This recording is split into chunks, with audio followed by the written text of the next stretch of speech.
going off into their mission. So I do remember going inside Jupiter, and it was like just huge, huge interstellar, structures where there were many terrestrial races from, representing billions of galaxies. And I just remember Does, when I what say that again. well, does that mean that the surface of Jupiter is solid? The surface of Jupiter is inhabited by higher dimensional beings beyond the sixth dimension. But because we were I guess we were operating from the fourth and fifth dimensional, we were actually inside Jupiter where the structures are located. Yeah.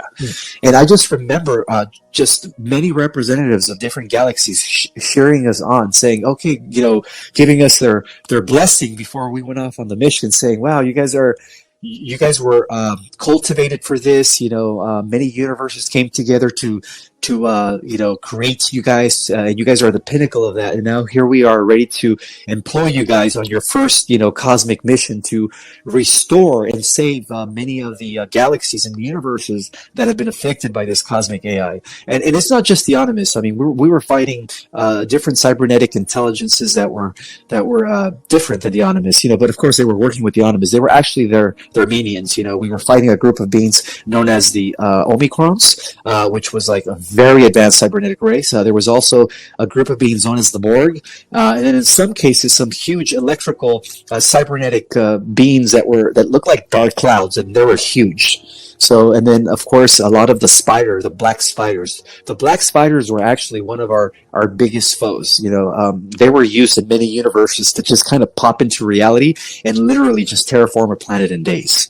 And so our job was to pretty much nuke them, nuke them with a different type of EMP that we generated through our bodies, being jacked to about 60 to 65% of our genetic power or genetic material. Would you consider these spider beings, were they actual archons, like negative entities that control this AI matrix that we occupy, or are we talking about physical reality like nanobots?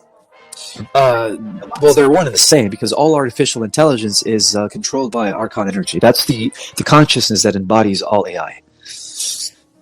So yeah, we were definitely fighting the Archon energy through the artificial intelligence, whether in the form of a spider or big, huge, dark electrical clouds that were conscious, sentient, but with no emotion, of course, and other entities. And so I started having, dreams of like flying and stuff and just like popping into okay, so what would happen is we would meet for a preliminary in Jupiter, okay? And after everybody gave us the blessing, all the representatives from the many galaxies who were actually calling us, the hope, they were saying, you guys are the hope of the multiverse, this and that.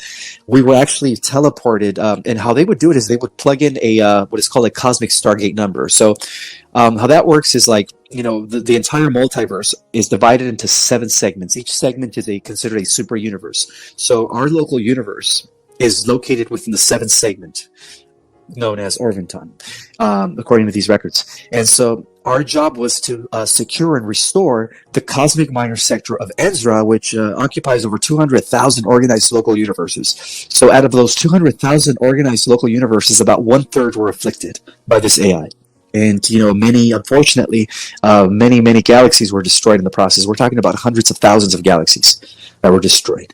And so what we would do is we would teleport by plugging in the Stargate, depending on, the universe we were going into. So let's just say that, what they would do is they would first plug in 7, which is the 7th super universe, and then they would plug in 5 because we're part of the 5th major sector within the 7th super universe, and then they would plug in 3 because we're part of the 3rd minor sector known as Enzra, and then of course they would plug in the local universe. So since we're universe number 84, they would plug in like universe number 133 or universe number 78 or universe number 13, and just by plugging in these numbers, we would open up a portal from Jupiter and directly just access. Within 2 seconds, we would open up the portal and transfer ourselves into these other universes within the minor cosmic sector of Enzra within seconds. And I just remember just being like strapped, like almost like we were about to go off into war and stuff, and just flying in these huge motherships and just being strapped. I'm sorry, they weren't motherships. I'm sorry, my bad. They were actually ships that housed about 100 individuals, but they were pretty big craft. but the reason I said motherships is because I do remember that in the Jupiter base, there was a lot of motherships that were in the inner structure of Jupiter that were kind of like hovering over the entire intergalactic meetings that were taking place there. And so what we would do is we would pop into these other universes, and then we would locate the certain galaxies and planets that were being mostly afflicted, and we would plug in their Stargate numbers. Each planet and each galaxy, each constellation has a Stargate number, and then we would access those particular realms, and then we would just clean house. And I just remember just coming back and everybody like patting us on the back saying, "Oh, wow, you guys did it again. Thank you so much. Now we secured, universe, blah, blah, blah, in the constellation, blah, blah, blah, and so many planets, and you guys did it again. Thank you so much. This was very, very, crucial, that we were successful in this operation." And so I just remember having dreams like that. So I used to think I was, going crazy at first. And then I heard Randy Kramer say Radiant Guardians. And when I heard his interview, I totally it just made me just think, like, what if I was part of the program? What if I was part of Radiant Guardians, with everything that my mother told me about, me having missing time, having these visions and these memories that are slowly coming back. I felt like, hey, it's probably, is there any way to access all my memories? Because from what I understand, James, they do blank slate us, right? That's what they do? Okay. So I figured that's what they did because, I just remember glimpses. I don't really have full recollection of everything in detail, but I believe that the time is coming where we're actually going to access all our information once again and then be able to write books, in detail about this stuff. Can you describe the portal? What portal? Even when you were traveling through it, and what it looked like when it opened up in front of you.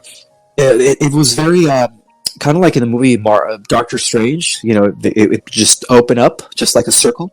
They would use a technology device to open up the circle. The circle would literally just it would just literally just open up. And then, it was maybe about 12 feet in diameter going in a circle circumference wise. And I just remember it was just opened and all of us, like 100 of us, would just go right through it. And then that's how we were able to go to any particular world. They would just plug in the Stargate number, and we had access to any universe, any planet, any galaxy at will. And when you showed up on the other side, were these all oxygen planets? Well, because we were genetically enhanced to use 60 to 65% of our full genetic material, we were able to operate on planets that were, some of them were nitrogen mainly dominated, some of them were methane. So we were able to actually coexist, and some of them were actually water worlds where we actually were able to live inside water. So it was kind of interesting, according to my buzz. Yeah, well, it turns out that a lot of the universes and galaxies that were afflicted by the AI, many of the species were infested with what Corey would call nanites. So that's an issue, So we would go through this cleansing device to pretty much clear not only our physical bodies but our etheric bodies as well, because there's such thing as etheric STDs or astral STDs, and so we would go through this cleansing device that would actually just kind of cleanse us physically, astrally, and etherically from any, nanotech, any type of negative technology. Well, the only thing I could comment about that is that apparently, Umbrella Corporation, another alternate reality, was going to other planets, grabbing bacteriological organisms to create the Ouroboros, which is the zombie virus concern that you might have gotten. Well, I guess they have advanced medical healing technology. Or perhaps you said you were in the sixth dimension, so maybe it didn't affect you like it would here in third dimension Earth. But okay. Well, we operated all the way up until from what I recall, up to the eighth dimension, because physicality exists all the way to the 12th dimension. It's just a different type of matter. It's more of a refined base matter, more crystalline oriented. So let's just go discuss the difference between Solar Warden, Radiant Guardian, and Radiant Glory. Why don't you give us a little rundown of what you think the three groups are about? Okay, so Solar Warden is operational within our galaxy and our local universe. We have, I think, over 100 bases throughout the Milky Way, and I think, 900 to 1,000 colonies just within our solar system, and growing by the day. So yeah, that's what Solar Warden is doing. Solar Warden was also developed by the Federation in collaboration with our Navy, and of course the White Hats, in order to counter attack and the Dark Fleets and the Interplanetary Corporate Conglomerate, who were actually more aligned with the Draco.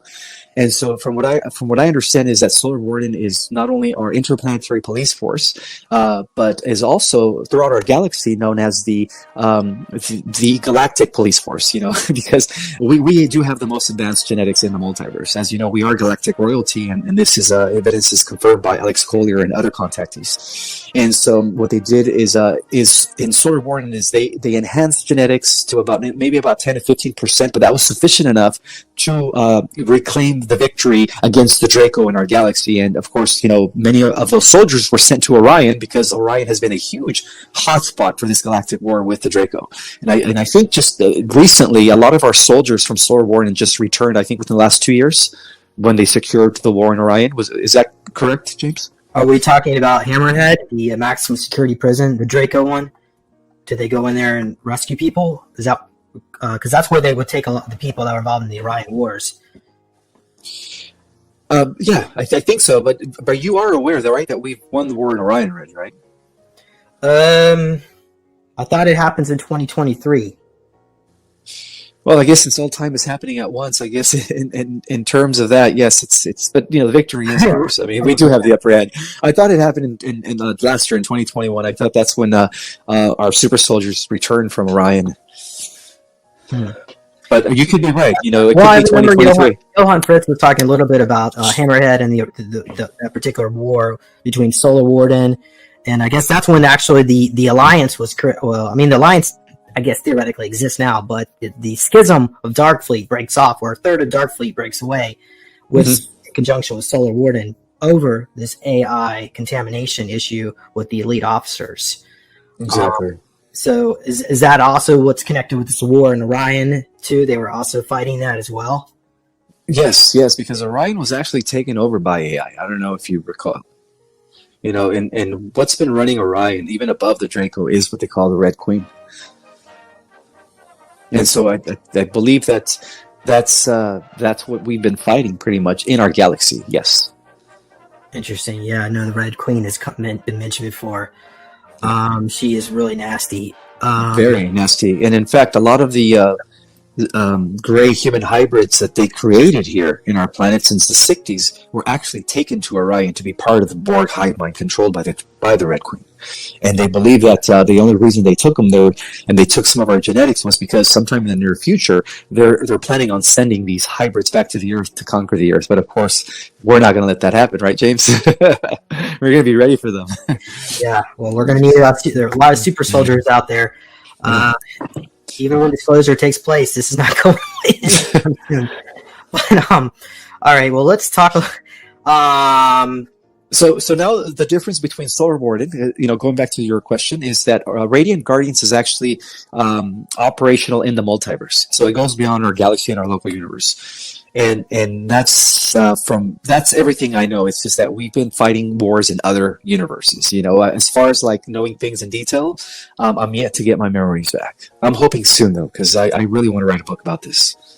Okay. Well, what I put in my book about Radiant Glory and Radiant Guardian is that, well, first of all, Solar Warden was founded, well, I'm going to say founded, but the term was created during the era of Reagan with Star Wars and that whole initiative. But it actually existed prior to that. I don't remember the exact name of the project, but from there, Solar Warden split off into two different groups. Initially, it was Radiant Guardian, where Solar Warden would patrol the area from the sun to the Oort cloud. In the 1990s, Solar Warden was divided in half, where Radiant Guardian patrols the sun to Mars and Mars Ring asteroid belt, rather. And Radiant Glory was tasked with patrolling the region from Mars Ring to the end of our solar system near the heliosphere or out towards the Oort cloud. So I guess theoretically, so that means Radiant Guardian is really a subdivision of Solar Warden? I believe so, yes. And then there's even I guess a program, a even more subdivisional program that was used that was actually left off the records. And I believe that there's only about 100 individuals were part of that program. And the only reason, from what my mother told me, is that the only reason they picked her was because she carried a very high concentration of Rh negative blood type, which is the universal donor. Yeah, I think she was the AB negative. I'm not sure. It's the most rare one out of all the Rh negatives. All right. So we got so at that point, the task of Radiant Guardian, Radiant Glory, according to notes that I wrote here, is that they're tasked with patrolling the areas, making sure different groups have supplies. They also make sure everybody's getting along. And if we have like a comet or asteroid, they're responsible for taking care of that as well.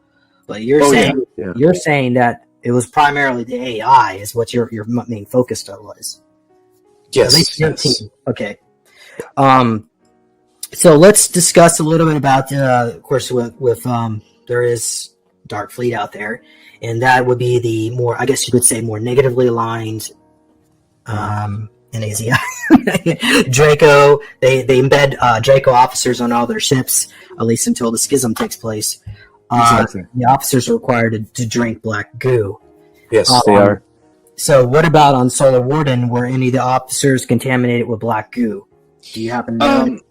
I don't have any information on that, but I do believe, according to some testimonies that I heard, that some of the officers or some of the soldiers were contaminated, and they actually had to, get rid of the black goo that was in their body. I've heard rumors, but not that I can confirm, personally. Yeah. So theoretically, you can't really get rid of black goo. What you have to do is you have to kill the person and then reanimate the body and bring the soul back. I didn't know that. Yeah, that's interesting. Oh, wow. According to Peter the Insider. Interesting. Another person. Go ahead. Oh, I just wanted to interject that a splinter group of Dark Fleet actually joined the AI in other universes, and now they're building a vast... so basically at the highest level of this AI war, we have Omega. Omega is the Dark Lord. I'm just revealing the name of the AI god. Sorry. Hopefully that's not too much. But they recruited a good portion of the Dark Fleet to go be part of what is known as the Phantom Matrix multiverse, which is a totally different multiverse that was actually developed by the AI himself, where they actually were able to assimilate our version of, or our organic multiverse, and digitally, create their own version, their own personal version of our multiverse, but it's an inorganic one. It's a multiverse that is inhabited by mechanical beings, androids. There is no biological life force. And so what Omega's been doing at the highest level of reality is that he's been using a Death Star Mechaba as a black hole, in other words, to suck up universal life force from the organic living universes in order to power up his Phantom Matrix. So in a way, he's been this AI depends on our energy in order for its Phantom Matrix to continue existing. So that's the only reason why it didn't destroy all the multiverse, is because it feeds off of our energy in order to power its own multiverse, which is full of cybernetic intelligences. So there's going to be one final war, James, in the future, and I think it takes place after 1,000 years. I think after the solar flash takes place, we become upgraded. There's a new age here, and we become reinstated back to the galactic community. Right, first contact takes place. All of that. I think there's going to be about 1,000 years of peace, and then after that, we're going to, there's going to be a final clash against the Dark Fleet and the cybernetic Phantom Matrix multiverse. And that's going to be a huge war involving everybody in our universe, not just the super soldiers, everyone. Of course, we're going to be at the forefront of that, but I do believe we win that war. Wow. Yeah, someone was actually asking that question. Do we eventually go to war with Dark Fleet? So that it would be... Yes. Okay, well, we'll deal with that when the time comes. Of course, there's time travel involved, and probably the people from that future timeline are sending their soldiers back in time. Maybe that's you. Back in time. Yeah, I do feel like I'm actually from the future. I just wish I could remember the mission. I'm almost there, though. I'm getting tidbits here and there. All right, so comments. In my book, I mentioned the Omega Project, and that's what they call this whole New World Order agenda. But it's quite enlightening to hear what you said about the AI, because that actually makes sense. Where the wing makers were sending their tranches of technology back in time to be discovered by the ACIO to fight the Animus, and here we are in this whole cycle. But we also got so somebody was asking about the reason why Dark Fleet officers would consume black goo. One of the reasons is because out there in the universe, the average IQ of many of these advanced extraterrestrials is around 700 to 800. And of course, IQ has to do with standard deviation, so that's just way off the charts. The Dark Fleet officers, usually they have technology to enhance your IQ 150 to 200. So with the black goo, they can bring that up to close to 400, but they're still basically dummies out there. But so there's an incentive to increase your intelligence, increase your well, I was gonna say intuitive abilities, but I would say black goo would probably shut that down because it takes away your connection from your heart chakra. You're connected to God's source, but you're more intelligent, but you're like a Borg. Anyway, the other thing I want to mention is Tron. Word has got back to me that there is a parallel universe that is like the movie Tron, where everything is digital, AI, but it's positive. Do you think that's possible? There might be a positive AI universe out there? No. And it's controlled by this Lord Metatron. Is that no? okay? Yeah, it's actually, it's funny that you mentioned Metatron, because the second name to Omega is Metatron, because Metatron, the original authentic Metatron, is the giver of life. He's the one who, through geometry, sets the actual blueprint for universes to come into existence, whereas Omega, the reason he calls himself Omega Metatron is because that means the destroyer of life. So while the original Metatron gives life, Omega Metatron destroys it. So it's that cosmic duality with AI. Okay. And so I guess without trying to get another strike on this channel, the Jabiru people were supposed to be going to that negative timeline, and those who took the boostaroos, they're checking out. So do you have any information on whether or not? Because I believe we're on a positive timeline. Do you think that the Alliance is going to stop that from happening? Release technologies to help these people before this, what do you call it, the solar flash takes place? That's the clue. That's the plan. From what I understand, according to my research, it takes about 3 to 4 years for the nanotech in people's body to totally take over their minds or central nervous systems and absolutely just conquer them mentally, where they become, like zombies. It's a 3 to 4 year process. So it's been 2 years since they've administered the medicine, and so I believe that it's in the positive timeline. I believe that the Alliance and the White Hats are going to come in strong. And bring about this disclosure, and right in the nick of time, bring forth these healing modalities that is totally going to neutralize the poison. And also another thing that I believe that could happen that will totally save these people from entering the Phantom Matrix timeline, which they don't want to end up in, is the solar flash, which is going to act as a huge EMP that is not only going to have an effect here on our world, but from what I understand, it's also going to have an effect throughout the multiverse coming from this world. So that's another interesting theory that I've been hearing about. So we'll see how it goes down, James. But I do know that in the positive timeline, the forces of light have won the war. I also know that in the future, the metahumans do win the war against Omega and the Dark Fleet and the entire cybernetic collective, and it's now all coming into play here in the present. It's all just trickling down here in the present. All right. Well, this might tie into this question. Maybe it doesn't. SSP personnel will get their memories back around 2026 to 2027. What do you think might happen around that period of time? Hopefully, by no later than 2028, we could have this grand solar flash. That's my hope, because, how much longer can humanity take, the abuse?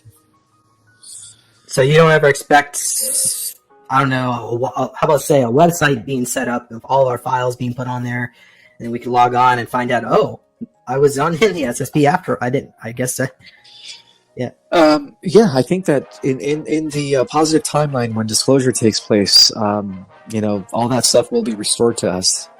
But I think that we're also going to be getting memories. Our memories are going to be coming back to us, James, along with those files. Of course, those files are just going to be there to back it up. All right, and this is where I have this question: full public disclosure. Do you think the government will come out and finally say, "Oh, by the way, we have a secret space fleet"? We're heading there. Yeah, Paul Hellyer, the Prime Minister of Space Defense of Canada, already came forward. Uh, as it the Israeli ex-space head of command, what's his name, Ashayim Ashmed or something. He came forward, I think, 2 years ago. So it's prepping there, you know. So All right. that's So, it. okay, well, so I think you mentioned this off camera. How many 20-year and back missions have you done?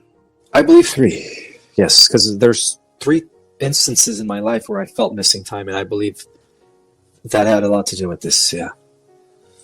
Yeah, so typically right after they return you on a 20-year and back, you would be extremely exhausted for about 3 days. And I noticed one time I just had dinner, and then next thing I know, I felt like I haven't eaten in 3 weeks. I was so exhausted for the next couple of days. So, yeah, so that might be a sign that you might have been involved in this.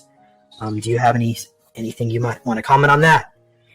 What you noticed after you were returned? Just that I didn't remember anything. It's almost like I had no recollection of how I ended up there. That's all I remember. But I do, and now that you bring it up, I do remember feeling very lethargic at the same time for a couple of days. I do remember that. Now that you bring it up. Do you have any information on the process of actually how they blank slate you? I have no recollection. But I believe that this is a technology that was developed by the ACIO in collaboration with the Cordium. So I don't know if that was for nefarious reasons, because the original purpose of developing blank slate technology was to blank slate the animas upon their arrival, not to use it upon humans. But I do believe that they used it on humans, especially those that served in the program, because they already had it. How they used it, I don't know, but it works, obviously. Yeah, well, I noticed a lot of SSP experiencers. That's of course blank slating is. They're not going to necessarily remember the blank slating because everything else has been wiped. That's like the last thing you remember. But typically, the people that do recall it under regression, they're put into some kind of bed or a tank. They're required to sit still for up to seven days. I think it's your age drops back 10 years for every week you're in there. So if you were 20 years, you might be in there for 2 weeks. Other times they might have a clone body. So they would put you into stasis and send you off world. And then at the end of your service, the clone would be expired and send you back. That would be the case, because I think you said you were in enhanced bodies at that, like avatars. Do you recall being cloned out, being put into tanks and going? No, I don't remember any of that. And from what my mother said, she says that that my I guess the way they made me was where they didn't have to clone me. Oh no, she said I was unclonable. That's what she told me. She goes, they never cloned you. They couldn't clone you because of the types of genetics or DNAs that they gave you. It's impossible to clone this type of genetic material. That's what she used to tell me. So I don't know how they did it with me. I think they used a very highly advanced technology where they would actually just put you in a chamber and literally just regenerate your body back to what you were before they took you, which was a better way than just cloning you. Because then, cloning you, it requires extrapolating your consciousness from one avatar to the next, and that's just, lower technology. Well, but on the other hand, if you went on a mission and you died, and they needed to reanimate you somehow, they would want to have cloning material. A clone, yeah. Back. And some people actually didn't come back. They might have been purposely killed, like airlocked. They were. They just went crazy. They were a bunch of assholes, and when they were sent back, they send the clone back that doesn't have the soul, and it quickly dies. It deteriorates. There are cases like that, but I'm glad. But in my case, because I was, I guess enhanced to 60 to 65% of my full genetic material, my body was made indestructible. For those that served, in my group, we were all made indestructible. Yeah, tell us more about how they enhanced your abilities. So, like, we all had a nickname. They used to call me the Kryptonian. Everybody had a nickname, just like you had a nickname. So because we were using adamantine particles, which is very advanced crystalline genetic structure, our bodies were very, very to the point where they were equivalent to vibranium. You know, a bomb can destroy it. No laser, no weapon out there could destroy the type of your physicality at that level of percentage. It's totally indestructible, and I do remember that. So. You know, we all had a nickname and stuff. So I was the Kryptonian, you know, and everybody else had a different name. So they gave us these, I guess they adopted the nicknames from the comics, you know. But again, you know, there's a lot of truth to those comics, James, when you consider that the people who actually wrote DC and Marvel were actually insiders back in the 50s, and they were, you know, part of these ultra secret meetings. Yeah. Yeah, I was trying to look up. What was the name of the material that was in the pre? That oh gosh, I was trying. The adamantium particles. Pre is comes from the rings of Saturn, and it's a metal that's your body treats it like gold, but it's harder than diamonds. It's also got chameleon class technology capabilities, so they would replace the bones with pre-metal and then clone tissue over it. Well, I guess you said you weren't cloned out, but theoretically, I don't know. Maybe they would have to, but they probably would have had them. You said that they didn't modify you with femtonites because they didn't want you to interface with AI. They wanted you to be a crystal, I guess, upgrade your DNA to be more a crystalline being. Exactly. Yeah. Because I do remember operating in multiple dimensions. Like I was able to master and control gravity and everything, time. You know, I was able to manipulate reality at will at 60 to 65%, kind of like in the movie Lucy with Scarlett Johansson. I mean, it was literally like that for us. And do you think these abilities might cross over into your civilian life eventually? Come back to you? I sure hope so. I'm working on that. They would have had looking glass technology, I assume, where they could look into the future, glimpses of it, and see the potential reality of what might happen.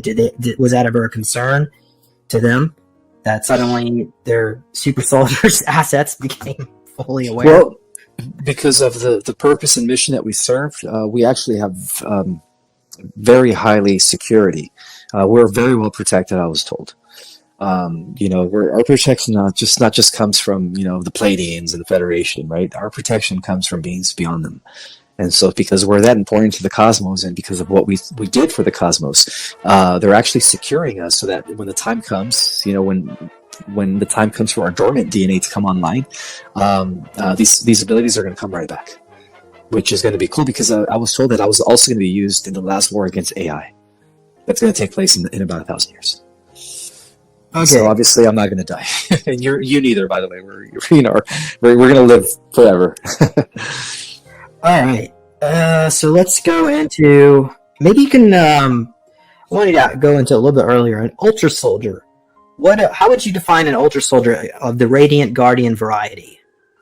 The ultra soldiers are the ones that are the most advanced. You know, there were the ones that were enhanced to over 60%. I think 60 to 65%. That's what makes an ultra soldier from a regular super soldier. A super soldier, I think the most they've ever enhanced a super soldier is up to like 25 to 30%.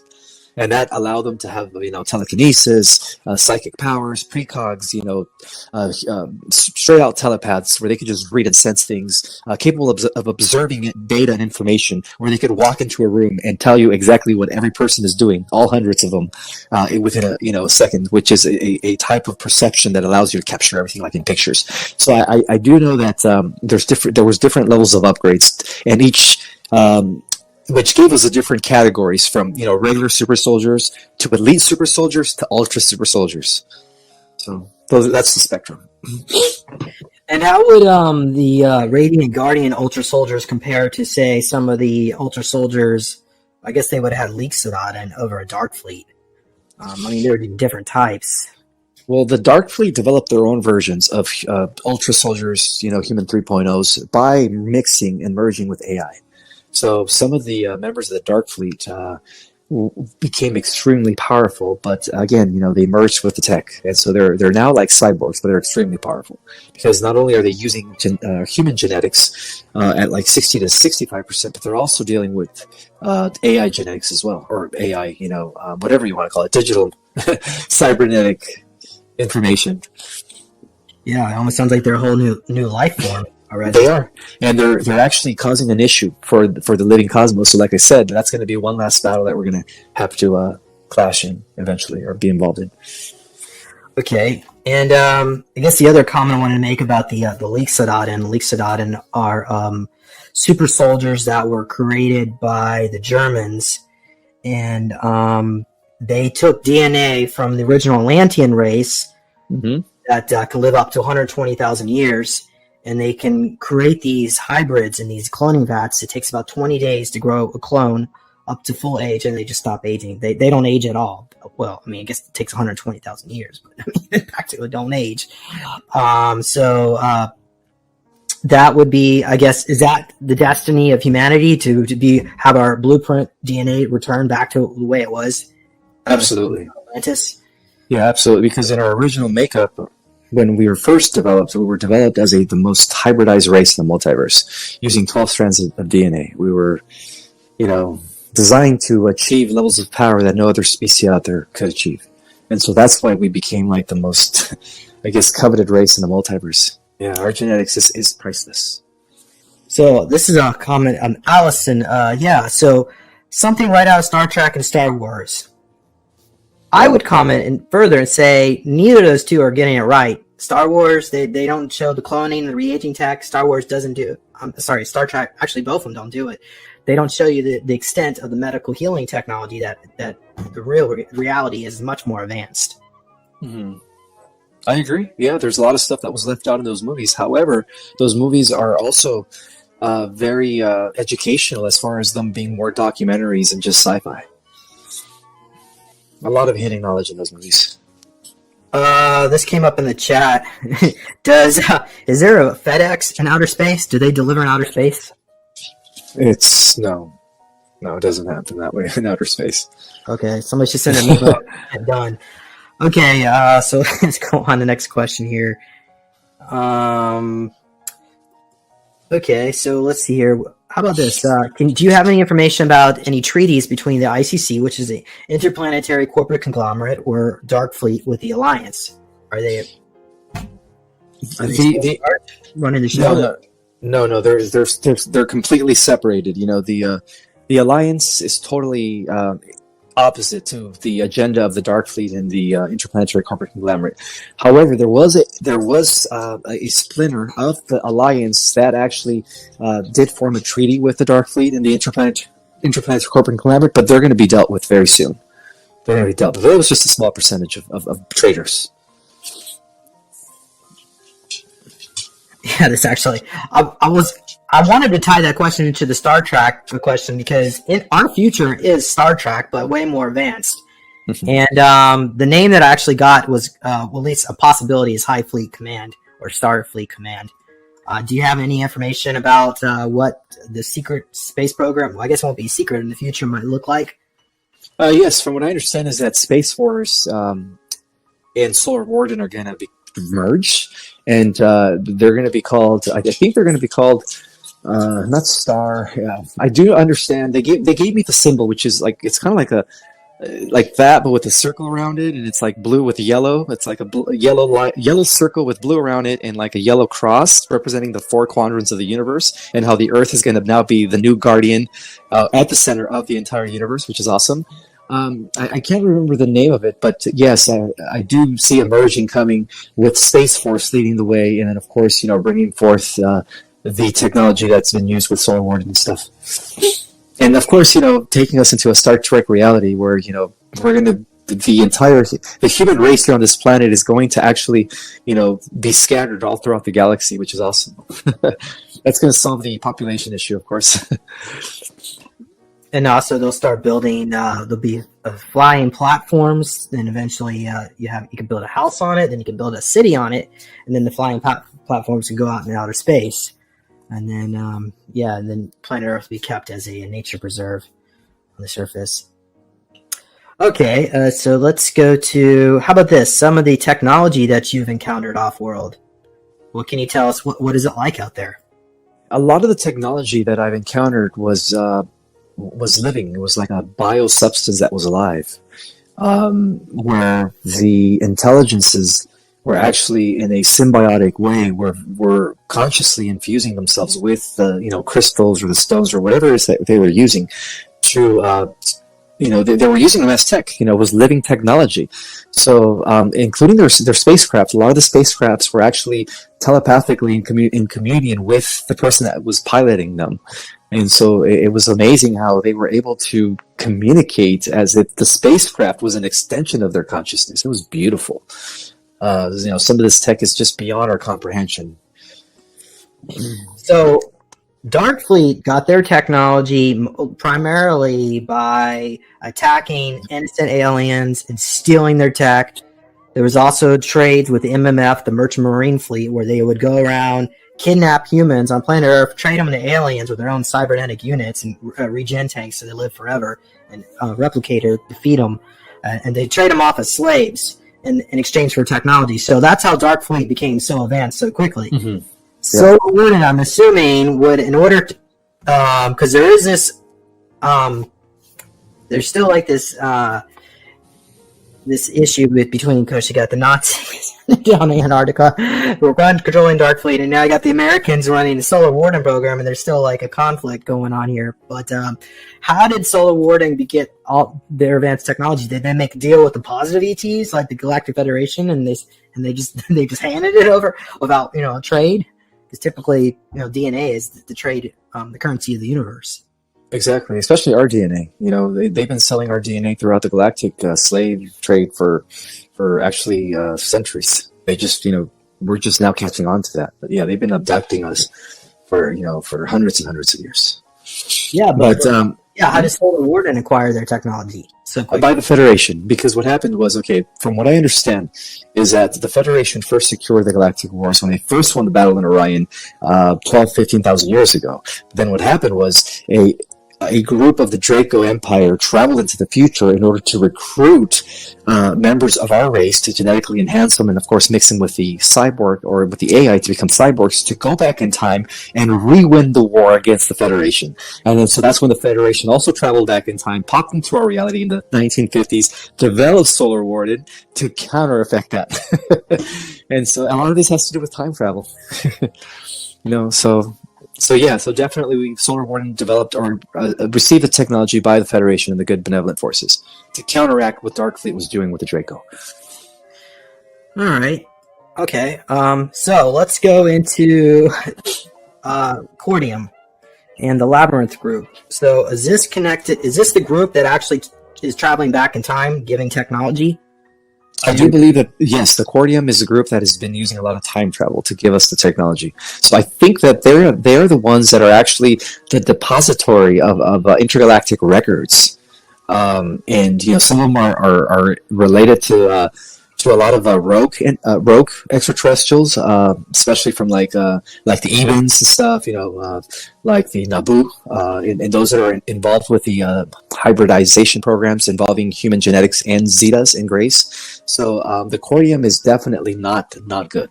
It's very, very malicious. All right. But Labyrinth. So, okay, this is what I wrote in my book here. Labyrinth group are a group within the Alien Contact Intelligence Organization that communicate with different extraterrestrial groups, including Numbers Group, Council 5, and Cordium. They are tasked with helping maintain intergalactic security for these groups. Yes. Numbers Groups has actual no agenda because each group has their own different agenda, but they act like an overseeing intergalactic council like the UN is on planet Earth. The Council 5 guard this region of space to which our solar system also belongs. Mm-hmm. And there's the Council 5 represent Orella, Irigote, Genevas, Redons, and Murthers. And then I wrote the information about the Cordium is very secretive. Very secret. Yeah, that's why they have the Labyrinth group, because only members of the Labyrinth group have access to the Cordium. Even people that are, because it's very compartmentalized, even people that are below the Labyrinth group, like those that are elite scientists within the ACIO, have no clue of what's really happening. All they know is that they inherited this advanced technology. And all they have to do is take orders from the Labyrinth group, because those are their masters, But in turn, the Labyrinth group is taking orders from the Cordium, which is unfortunate. Are you familiar with the Republic of the ACIO? No, I'm not familiar with them, actually. It's the first time I've heard it. Well, looking into the origins of the ACIO through remote viewing, we see that they come from another universe, and from that timeline, they call themselves the Republic of the ACIO. But yeah, the head of the ACIO appears to be some kind of AI infected entity, and it's not necessarily positive, which makes it almost feels like the ACIO is more neutral here in this timeline, but maybe it's becoming more positive. I don't know, but from your perspective, it would be positive because the ACIO is working to extract that technology and to help humanity. So anyway, all right. Well, let's move on to another question here. So why don't you tell us, what do you think will happen at SSP disclosure or a first contact like event? What do you think it would be like? I think many ships are going to appear worldwide, especially over huge cities, motherships. And I also believe that the Alliance is going to broadcast through the airwaves what's happening, getting humanity ready for first contact. And I also believe that the Mr. T and, JFK, the son that faked his death, are going to be with Commander Valiant Thor, who is the representative of the Venetian Council, who's actually working with the Alliance and the Federation. He's a liaison. Is going to make some announcements, and that's what I've been told, that it's gonna be like mass sightings. The cabal's going to be exposed. This is after the EBS, after they initiate the new programs that is going to bring the wealth back to the people. Then they're going to prepare people for first contact, and I do believe that Commander Valiant Thor will be at the White House streaming with Mr. T and JFK Jr. And at that point, will he be the president of the world? They'll disband the United States and create like a whole planetary governance? No, it's going to be. The current structure is going to shift into one of interplanetary structure comprised of 22 different federated regions. Yes, so he's going to be in charge of the American Federated Region, but there's going to be 22 others. And in turn, these 22 federated regions are going to be under a New World Council or New World Structure, and at the head of the New World Structure are going to be pretty much us, the star seeds. And so that's what I was told, that we're going to be in charge of the New Earth. Apparently, I guess it was under Duns and Bradstreet. Australia was a sub-corporation of the Federal American Empire. Does that mean Australia is going to be part of that federated United States? Are they doing the same federated region? Yes, I actually given a description of the 22 federated regions and the conglomeration of countries that are going to consolidate into different regions. In my book, Our Cosmic Origin, I do reveal what the New World structure is going to look like for the next few thousand years. Well, what other countries will be part of the American Federated Region? The American Federated Region is going to be called the Peacock Federation, actually. And so, Canada is going to be a part of it, Mexico, and I do believe Alaska. And then there's going to be 21 other federated regions, as well. Awesome. Okay, so let's move on. Actually, there's some great questions in the chat, but I want to get through my questions first because I'm almost done here on my list, and hopefully you're still good on your battery. About 15%. Yes, I should. 20%. Yeah. Okay. So I guess, how about this one? Do you have any information on what would happen if AI was to take over a planet? Our planet? Yeah, on the negative time. Okay. People that are dying. Right. In the event that the AI alters the timeline, and Omega makes his appearance as the Antichrist, which is, by the way, AI. That's all the records when they prophesied about this Antichrist. They were talking about AI. I do believe that at that point there's going to be some sort of divine intervention where a group of us, especially the ones that were enhanced, like yourself and myself, are going to be. So there's going to be some sort of technology that's going to access or turn on our DNA and turn on our abilities. And at that point, we're going to be the ones that are going to pretty much save the world from this invasion if it goes into that timeline. Yes. So everything's already been planned out by the higher ups. Like they've already, they've already checkmated Omega. In other words, Omega. There's no way Omega is going to destroy this world because in essence, this world is the most important world in the cosmos. But there are a lot of people that are checking out right now, and it looks like their souls are being captured and taken to a Earth 2.0, a clone, a copy of Earth, to continue their experiment in three-dimensional life. Do you have any information on what that Earth is like for the people that are going there, these souls? Right, that's an alternative Earth that was actually created through CERN. CERN has always been used by the dark side, especially the negative AI. And so they created an alternative version where they're actually trying to send people into that alternative Earth that is going to ultimately be dominated by AI, where smart cities are going to be, everywhere worldwide. The Internet of Things, you're going to be talking to your wall, your stove, your microwave. It's not a good world. It's a world where you're going to literally be living in such a virtual type of digital world that you won't be able to distinguish it from what was real anymore. It's going to be a further matrix than the matrix that we're already existing in. A type of matrix that is going to be impossible to exit once you're there. So when this solar flash takes place, does that mean, I don't know, George Soros will still be alive at that point, but Hopefully not. George Soros, would they come along with us to the positive timeline, or would they just? No. They're going to go into the negative timeline, or if not dispersed. Yeah. So from our perspective, they just disappear. Absolutely. Yeah. Is that what the whole rapture thing was about in the Bible? Absolutely, yeah. That's symbolically speaking, yes. One person will disappear, the other person will, remain. All right. How about this guy, Elon Musk? Is he the savior of humanity, or is he a traitor and he goes to Dark Fleet? Ever since he began to create the Neuralace through his Neuralink company. The whole purpose of that is to merge us with technology to make us cyborgs. And I was informed that he actually was the first one to implant the Neuralink. So he enhanced his own genetics and he's already a cyborg. And I also was informed that he was actually compromised by the AI. So him and the other tech companies are all working with the AI, which is not good. And interesting. Especially Google. Google's leading this, this whole AI thing is being led by Google itself. Some people believe that Google's already sentient. Do you think Google's going to survive into the solar flash? No, I think the solar flash is going to act like an EMP and destroy the entire infrastructure of AI, and it's not going to exist anymore. In the ascending positive timeline, of course. Well, does that mean we're going to be power, electricity? We're going to be using a different type of power. We're going to be using free energy technology. We're going to be using planetary and star power or stellar power. But the grid is going to go down after the solar flash until it gets fixed. And it's going to be replaced. Yeah, exactly. Okay. It's going to be replaced by a grid that is going to be operating on multidimensional realities. I heard that the White Hats have, I don't know if it's kept in underground dumb or where the technology is, but they have ways of quickly converting. It will take about 2 weeks to get the new grid back up online. That could be a possibility. Yeah, I believe so. What about, and this question is coming up over and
Chẳng thể quên khi cơn mưa đêm lại về.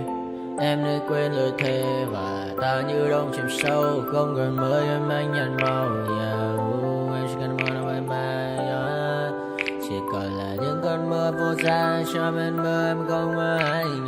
Anh một đêm mơ chỉ cần bên em không được còn nhớ và chỉ có em không còn nhớ và người ta bên nhau như ngã tớ. Muốn nhớ về say em chỉ có mấy em ở đây và anh như muốn chết đi nhưng không muốn em mơ mày. Tình yêu làm cho ta đau đầu không em như nằm mơ mộng. Anh như đêm mong cầu và mưa bên em u sầu.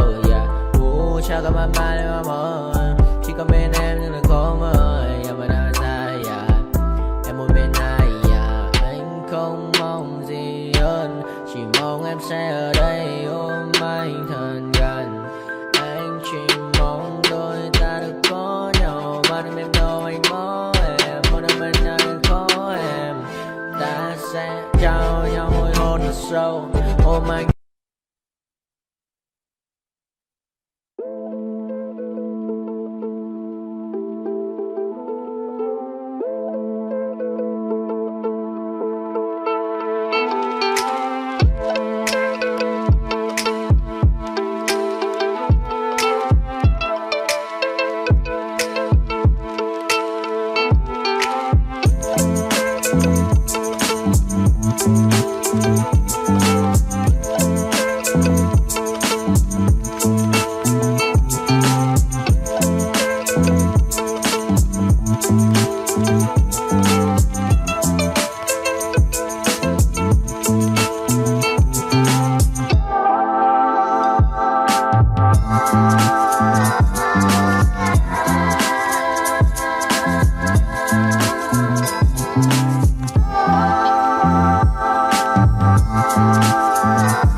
I fear that the thoughts build up until I can't hear, that my mind fills up into a creature, and it haunts me somewhere much deeper.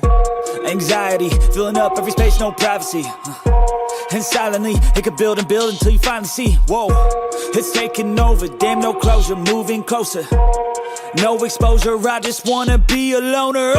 Some can't stay sober, looking over all their shoulders, like moving boulders just to get out of the home. It sucks, I've had enough, I don't wanna feel the stuck under the rug, all my problems that I shove. I got nightmares in my head, I fear that the thoughts build up until I can't hear, that my mind fills up into a creature, and it haunts me somewhere much deeper. I got nightmares in my head, I fear that the thoughts build up until I can't hear, that my mind fills up into a creature, and it haunts me somewhere much deeper.